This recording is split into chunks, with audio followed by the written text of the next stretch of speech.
پھر میرے بابا چلے گئے۔ وہ اچھے بھلے تھے اور اچانک ہی ان کا پیارا سا دل دھڑکنا بند ہو گیا۔ مجھے اتنا بڑا جھٹکا دوبارہ زندگی میں کبھی نہیں لگا جو ان کی موت سے لگا۔ بابا کے مرنے کے بعد میں یکدم بے سر و سامان ہو گئی۔ مجھے بالکل ایسا محسوس ہوا تھا جیسے ایک شخص اپنی کل جمع پونجی کسی محفوظ جگہ دبا کر جائے اور جب واپس آئے تو وہاں عمارت تعمیر ہو چکی ہو، اتنی بلند جو ماپی بھی نہ جا سکے، اتنی مضبوط جو ڈھائی نہ جا سکے۔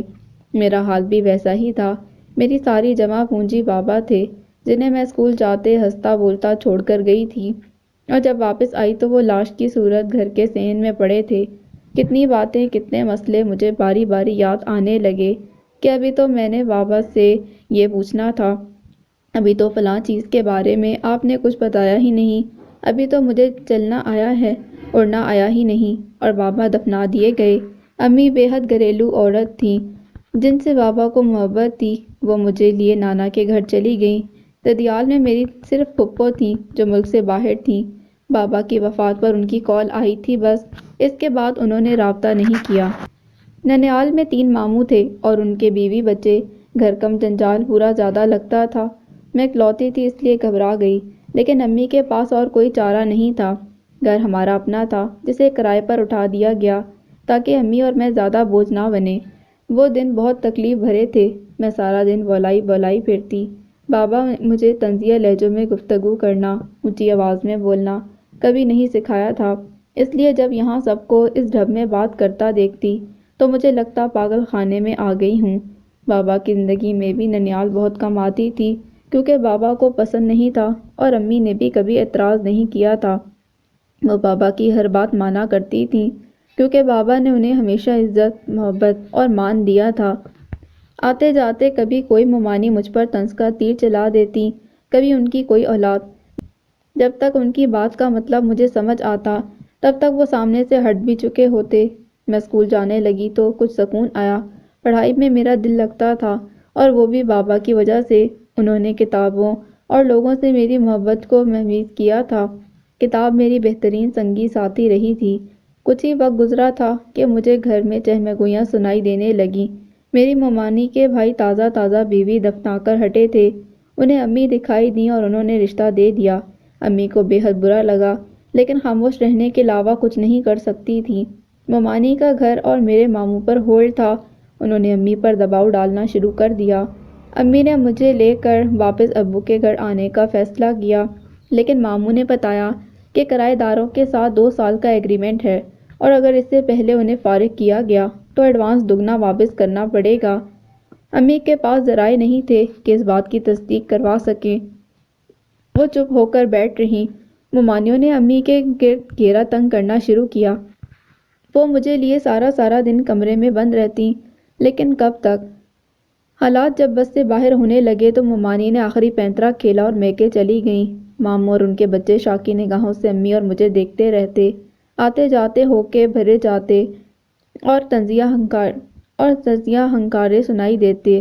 ممانی کو گئے 1 ماہ سے اوپر ہو چلا تھا کہ ان کا چھوٹا 10 سالہ بیٹا سیڑھیوں سے گرا اور بازو توڑوا بیٹھا۔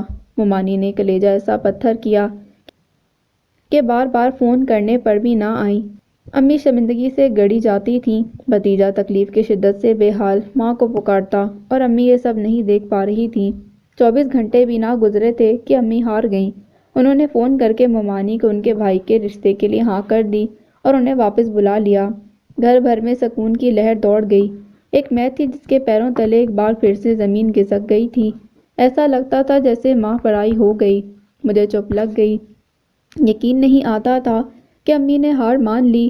وہ بیچاری مجھے بہلانے کے جتن کیے جاتی اور میں چپکی بکل اوڑھے کتابوں میں سر دیے رہتی۔ امی نے ممانی کے آگے شرط رکھی کہ وہ اس نکاح کے لیے محض اس شرط پر راضی ہوں گی اگر عصبہ ان کے ساتھ جائے گی، اور ممانی کے بھائی کو چندہ اعتراض نہیں ہوا تھا کیونکہ ابو کا مکان میرے نام تھا اور اس کا کرایہ بھی امی کو معقول ملتا تھا۔ اگر میں ننیال میں ہی رہ جاتی تو میرے اخراجات کے لیے کرائے کی رقم یقیناً ماموں لوگ رکھتے، اس لیے ممانی کے بھائی نے فائدہ حاصل کیا اور میری سرپرستی کے لیے راضی ہو گئے۔ امی کا نکاح سادگی سے ہو گیا اور وہ چلی گئیں۔ 1 ہفتے بعد مجھے بھی وہ آ کر لے گئیں، وہ 1 ہفتہ جو ماں کے بنا میں نے کاٹا۔ اس نے مجھے اپنی عمر سے 10 سال آگے کا تجربہ دے ڈالا۔ مجھے لوگوں کے رویے، ان کے تاثرات سے سمجھ آنے لگے۔ وہ بات بات میں کرتے اور پہلے اندازہ کر لیتی کہ ان کے دماغ میں کیا چل رہا ہے۔ امی کے نئے گھر میں میرا ویلکم کچھ خاص نہیں تھا، بلکہ بالکل بھی خاص نہیں تھا۔ وہاں پہلے سے ہی 2 لڑکیاں اور ایک 12 سالہ لڑکا موجود تھا۔ لڑکیاں دونوں کالج گوئنگ اور ان کا بھائی 8ویں جماعت کا طالب علم تھا۔ ان بہنوں کو مزید کسی بہن کی ضرورت نہیں تھی اور ان کا بھائی بھی سیر تھا۔ یوں ہم سب میں اجنبیت برقرار رہی۔ امی کو اب چونکہ وہیں رہنا تھا، اس لیے وہ بھی ان بچوں کو راضی رکھنے کے لیے دن رات ان کے آگے پیچھے گھومنا شروع ہو گئیں۔ میں امی کی ترجیحات میں کافی پیچھے چلی گئی اور شاید یہ ان کی مجبوری بھی تھی۔ پہلے دن ہی مجھے امی میرے سامان سمیت اوپر گیلری میں لے گئیں۔ اسوا میری جان، یہ تمہارا وقتی بیڈ روم ہے۔ نیچے جتنے بھی کمرے ہیں سبھی مصروف ہیں۔ میں نے تمہارے انکل، میرے انکل، ابو نہیں، میں جو امی کی بات سکون سے دونوں بازو سینے پر باندھے سن رہی تھی، اس بات پر چٹک کر بولی اور دوبارہ چپ ہو کر ان کے بولنے کا انتظار کرتی رہی۔ امی محتاط لہجے میں گویا ہوئیں، میں نے تمہارے انکل کو کہا تھا کہ تم ڈرائنگ روم میں سو جاؤ گی، لیکن وہ کہنے لگے کہ وہاں ان کے دوستوں کا آنا جانا رہتا ہے اور ویسے بھی اسوا کو 2-3 ماہ کے لیے گیلری میں سونا پڑے گا، پھر ایک نیا روم بنوا دوں گا، اس لیے چندہ بس کچھ عرصہ گزار لو، پھر کمرے کا بندوبست ہو جائے گا۔ امی مجھے پچکارتی اور بال سہلاتی نیچے چلی گئیں۔ میں اس تمام وقت میں ان سے اتنا بھی نہ کہہ سکی کہ نیچے ایک ایکسٹرا کمرہ ہے جس کو بچوں کی اسٹڈی بنا رکھا ہے، میں وہاں بھی رہ سکتی ہوں۔ مجھے یوں اکیلے اوپر نہ سلائیں امی، میں کبھی آپ سے الگ نہیں سوئی، مجھے ڈر لگے گا۔ میں تو رات میں واش روم جاتی تھی تو امی کو اٹھا دیتی تھی تاکہ مجھے تسلی رہے کہ وہ جاگ رہی ہیں، اور اب وہ مجھے خود ہی سارے گھر سے کاٹ کر الگ تھلگ چھوڑ کر نیچے جا چکی تھیں۔ بابا کی یاد بڑی شدت سے مجھ سے گلے آ ملی۔ یہ تکلیف سے آنسو نکل پڑے۔ میں نے انہیں بمشکل پرے دھکیل کر خود گیلری یعنی اپنے بیڈ روم کا جائزہ لینا شروع کیا۔ 5.5 فٹ کی چھت کو میں نے آرام سے ہاتھ سے چھو کر ٹٹولا تو سیمنٹ بھربھرا کر میرے چہرے اور سر پر پڑا۔ میں نے آنکھیں میچ کر اپنے دوپٹے کے پلو سے منہ صاف کیا اور آنکھیں بھی رگڑ ڈالی کیونکہ ان میں پانی بھرتا جا رہا تھا۔ وہاں ایک چرپائی رکھی تھی، اس کے بھی ایک کونے پر چند بستر اور کیس وغیرہ دھرے ہوئے تھے جن پر مٹی کی تہہ دکھائی دیتی تھی۔ ایک طرف پیڈسٹل فین رکھا تھا جو رنگ آلود تھا اور جالوں سے اٹا تھا، باقی تمام گیلری کاٹ کباڑ سے اور پیٹیوں سے بھری ہوئی تھی۔ میں نے ایک تفصیلی جائزہ لے کر اندازہ لگایا کہ مجھے یقیناً اسی چرپائی پر سونا پڑے گا جو وہاں بچھی تھی، کیونکہ اس کے علاوہ وہاں بیٹھنے تک کے لیے کچھ نہیں تھا۔ میں حیران نہیں تھی، لیکن صدماتی کیفیت میں ضرور تھی، کیونکہ امی سے مجھے یہ امید نہیں تھی کہ وہ میرے لیے ایک صاف بستر تک کا بندوبست کریں گی، جبکہ اب رات کا وقت تھا۔ وہ مجھے سونے کے لیے ہی اوپر لائی تھیں۔ سردی کا موسم تھا اور میرے پاس اوڑھنے کے لیے لحاف بھی نہیں تھا۔ گیلری کا دروازہ جو چھت کو کھلتا تھا وہ لوہے کا تھا جو مزید ٹھنڈ کا باعث بن رہا تھا۔ مجھے خیال آیا کہ گرمیوں میں یہ تپ کر کیا کمال دکھائے گا۔ میں نے کلائی میں بندھی گھڑی پر وقت دیکھا، ابھی رات کے 9 بجنے میں 10 منٹ باقی تھے۔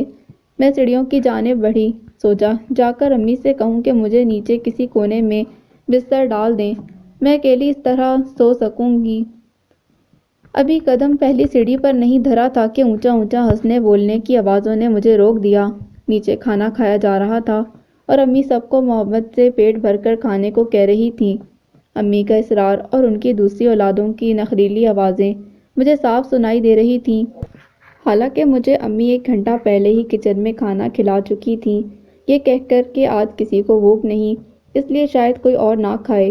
میرے پیر جہاں تھے وہیں جم گئے، حلق روند کر چڑھنے کے قریب ہو گیا۔ ایسا لگتا تھا کہ اس گھر کی ملازمہ ہوں جسے گھر والے ساتھ نہیں بٹھاتے، بلکہ وہ کسی کونے خدرے میں بیٹھی سب کے کھانا کھا لینے کا انتظار کرتی زمین کریدتی رہتی ہے۔ میں واپس آ کر چرپائی کے کونے پر ٹک گئی اور کب سے رکے آنسو ایک تواتر سے بہنے لگے۔ بابا کو یاد کر کے جی بھر کر روئی۔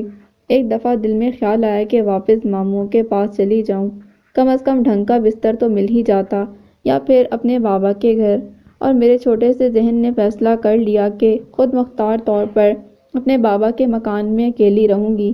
یہ سوچ کر میں قدرے مطمئن ہو گئی اور محض رات گزارنے کے لیے میں نے چرپائی کے کونے سے ایک رضائی نکالی اور اسے جھاڑ کر اوپر لینے کے قابل کر لیا۔ سر کے نیچے 2 کھیس گول مول کر کے دبا لیے۔ نیند آنے تک مجھے اپنی ماں کے کھو جانے کا غم آنسوؤں کی صورت میری آنکھوں میں لکورے لیتا رہا۔ ایک طویل اور سیاہ رات گزارنے کے بعد میں پرعزم تھی کہ آج یہ کر لوں گی، وہ کر لوں گی، بابا کا مکان خالی کروا لوں گی اور وہاں اکیلی رہ کر پڑھائی کروں گی۔ صبح اٹھ کر میں نے چھت پر بنے کھرے سے منہ ہاتھ دھویا اور بہت سے خواب اور شکایتیں لیے نیچے اتری تو کچن میں امی اور ان کی تینوں نئی اولادیں موجود تھیں۔ امی پراٹھے بنا بنا کر میز پر ان کے آگے رکھ رہی تھیں۔ مجھے دیکھ کر ان تینوں کے منہ بن گئے اور امی مجھے دیکھ کر بوکھلا گئیں۔ میں بنا پرواہ کیے سیدھا فریج کی جانب گئی اور بریڈ جیم نکال کر کاؤنٹر پر رکھا۔ 2 سلائس نکالے اور اس پر چھری سے جیم لگانے لگی۔ وہ تینوں میری جرأت پر حیران جبکہ امی پشیمان سی تھیں۔ بات جب بگڑنے کے قریب پہنچنے لگی تو امی نے مجھے کونی سے تھاما اور کچن سے نکال کر اندر کمرے میں لے آئیں۔ کیا بدتمیزی ہے عصبہ، کیوں تماشا بنانے اتری ہو؟ تماشا نہیں، ناشتہ بنا رہی تھی امی۔ کیا وہ بھی کرنے کا حق نہیں مجھے؟ ویسے بھی فکر نہ کریں جا رہی ہوں یہاں سے میں۔ شام تک ساری ضروری چیزیں لے کر نکل جاؤں گی آپ کی زندگی سے۔ امی نے حد تک میری بات سنی اور پریشانی سے پوچھا، کہاں، کدھر نکل جاؤ گی؟ کیا مطلب ہے عصبہ، پاگل ہو کیا؟ بابا کے گھر جو کہ میرا گھر ہے، میرا اپنا گھر، یہاں پرائے گھر نوکروں کی طرح پڑے رہنے سے بہتر ہے اپنے باپ کے گھر میں عزت سے رہوں۔ ایک رات نے مجھے کافی سبق سکھایا ہے امی۔ امی نے ساری بات سمجھتے ایک ہوکا بھرا اور بولی، عصبہ میری جان، ناراض ہو گئی ہو، مجھے معاف کر دو، میری مجبوری کو سمجھو عصبہ، بس 2-3 دن کی بات ہے، میں اوپر گیلری کو شاندار سا سیٹ کر دوں گی، تم فکر نہ کرو، تمہاری مرضی اور ضرورت کے مطابق۔ کیوں، میرا کمرہ جو بننا تھا وہ کہاں گیا؟ میں نے ان کی بات کاٹ کر تلخی سے یاد دہانی کروائی تو نگاہیں جھکا گئیں۔ بن جائے گا، لیکن کچھ وقت لگے گا عصبہ، تم ضد بازی سے میرا گھر خراب نہ کرو، واپسی کا کوئی راستہ نہیں عصبہ۔ کیوں نہیں ہے؟ میرے پاس تو ہے، میں بابا کے گھر رہوں گی جو میرا گھر ہے۔ نہیں جا سکتی تم وہاں، امی نے نظریں جھکا لیں۔ تمہارے انکل تمہیں اسی شرط پر رکھنے کے لیے راضی ہوئے تھے کہ مکان کا کرایہ ان کو ملے گا اور وہ سال کا کرایہ ایڈوانس لے چکے ہیں، کرایہ دار ایسے ہی تو خالی نہیں کر دیں گے نا گھر۔ اور میں صدمے کی کیفیت میں امی کو دیکھتی رہ گئی۔ میں انہیں کہنا چاہتی تھی کہ مکان میرا، کرائے پر حق میرا اور لیں گے آپ کے شوہر، پھر بھی میرے رہنے کے لیے ایک چھوٹا سا کمرہ نہیں، لیکن میری زبان ساتھ چھوڑ گئی۔ میں گنگ سی کھڑی رہ گئی۔ امی میرے جواب کے انتظار میں بیزار سی میری شکل دیکھتی رہیں، پھر سر مارتی وہاں سے واپس کچن میں چلی گئیں۔ میں بمشکل خود کو گھسیٹتی اوپر گیلری تک واپس آئی۔ وہاں سے ہوتی میں چھت پر نکل آئی۔ روشن سی دھوپ میں ٹہلتے ہوئے میرے کشیدہ اعصاب کو سکون ملا اور میں نے اگلا لائے عمل طے کرنے کی اپنی سی کوشش کی۔ جہاں تک ایک 15 سالہ بچی کی عقل کام کر سکتی تھی، وہاں تک میں نے سوچنا شروع کیا۔ بابا ہوتے تو مجھے کیا مشورہ دیتے؟ وہ مجھے کبھی بھی کمزور پڑنے نہ دیتے، اور میں نے سوچ لیا مجھے کیا کرنا ہے، مجھے مضبوط رہنا تھا۔ میں بابا جیسی تھی اور بابا کو ہار کر اپنی منزل ترک کر دینے والے لوگ پسند نہیں تھے۔ مجھے بھی نہیں ہارنا تھا، میرا سفر تو ابھی شروع ہوا تھا۔ یہ اور بات کے ابتدا میں ہی میری راہ میں روڑے آ گئے تھے۔ سرما کی گرم نرم دھوپ نے میرے اندر کے جمود کو پگھلا دیا اور میں اپنے اندر ایک توانائی سی محسوس کرنے لگی۔ میں واپس گیلری میں گئی اور وہاں بچھی اکلوتی چارپائی پر سے فالتو کاٹ کباڑ جو رضائیوں اور تلائیوں کے علاوہ تھا وہ اٹھایا اور باہر چھت کے کونے پر ڈھیر کرتی چلی گئی۔ چارپائی کو باہر نکال کر اچھے سے جھاڑ کر دھوپ لگنے کے لیے رکھ چھوڑا اور چھت سے کھرے پر لگے پائپ کو کھینچ کر اندر لے گئی۔ ساری گیلری دھو ڈالی، نیچے جا کر صحن سے وائپر اور جھاڑو پکڑ لائی اور استعمال کے بعد وہیں رکھ لیا۔ اب مجھے چاہیے تھے اپنے لیے قابل قبول بستر، تو اس کے لیے بھی میں سیدھی نیچے اتر کر امی کے کمرے میں گئی اور وہاں سے ان کا بیڈ پر سجا تکیہ اور رضائی اٹھائی، ان کی الماری کھول کر بیڈ شیٹ ڈھونڈی، 2 بیڈ شیٹ بغل میں دبا کر اوپر لے آئی۔ ایک رضائی جو میں نے رات میں اوڑھی تھی اسے میں نے گدے کے طور پر بچھایا۔ امی کا ہیئر برش، ان کے کمرے کی دیوار پر لگا آرائشی شیشہ، ان کے واش روم سے ان کے ٹوتھ پیسٹ اور گلابی رنگ کا صابن، یہ سب اٹھایا اور اوپر لے آئی۔ میں جان گئی تھی میرا کوئی کمرہ بننے والا تھا، نہ مجھے نیچے جگہ ملنے والی تھی، اس لیے میں نے وہ کیا جو مجھے مناسب لگا۔ میں نہیں جانتی تھی کہ ضروری سامان کہاں رکھا ہے، نہ مجھے یہ معلوم تھا کہ امی کی بیٹیوں کے کمرے تک رسائی کیسے حاصل کی جائے۔ میں امی کے کمرے تک جا سکتی تھی، لہٰذا میں نے ہر مطلوبہ چیز ان کے کمرے سے اٹھائی اور لے آئی۔ چھت کے کارنر پر ایک چھوٹا سا واش روم تھا جو استعمال نہیں ہوتا تھا۔ اسے احتساب سے اچھے سے دھویا اور صاف کر کے وہاں امی کے واش روم سے ان کے نہانے کی بالٹی اور مگ، ان کا صابن اور شیمپو بھی اوپر لا کر سجا دیا۔ یہ سب کرنے میں مجھے کم از کم 3 گھنٹے لگ گئے۔ اس دوران میں جتنی بار نیچے جاتی رہی، میں نے امی کو کبھی کچن میں تو کبھی باہر صحن میں ملازمہ کے ساتھ مصروف دیکھا۔ ان کی نئی اولاد اسکول کالجوں کا رخ کر چکی تھی، اس لیے مجھے سارا سامان اوپر منتقل کرنے میں دشواری نہیں ہوئی۔ دوپہر کا کھانا دینے جب امی اوپر آئیں تو میں نہا دھو کے کپڑے تبدیل کیے اپنی شاہانہ چارپائی پر بیٹھی پڑھائی کر رہی تھی۔